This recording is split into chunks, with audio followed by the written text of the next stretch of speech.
तालीमी इदारे बंद होने नहीं जा रहे, शफकत महमूद की जानिब से ट्वीट किया गया। मजीद लिखा कि सूरत हाल को मुकम्मल तौर पर मॉनिटर भी किया जा रहा है। तलबा, असातिज़ा और स्टाफ की सेहत का मुकम्मल जायजा लिया जा रहा है। वजीर तालीम की जानिब से ये भी यकीन दहानी कराई गई। सूबे भर में मरहलावार कोरोना टेस्ट भी करवाए जा रहे हैं। स्कूल बंद करने के हवाले से कोई फैसला फिलहाल नहीं किया गया। विफाकी वजीर तालीम की जानिब से ये बताया गया है तालीमी इदारे बंद नहीं होने जा रहे। शफकत महमूद ने ये ट्वीट करके वाज़ेह कर दिया है कि सूरत हाल को मुकम्मल तौर पर मॉनिटर किया जा रहा है। तलबा, असातिज़ा और स्टाफ की सेहत का मुकम्मल जायजा भी लिया जा रहा है।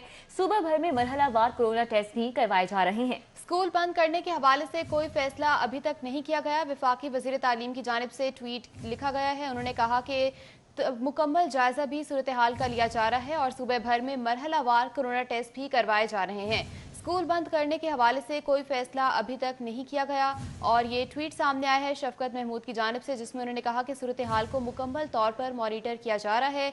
तलबा, असातिज़ा और स्टाफ की सेहत का मुकम्मल जायजा भी लिया जा रहा है।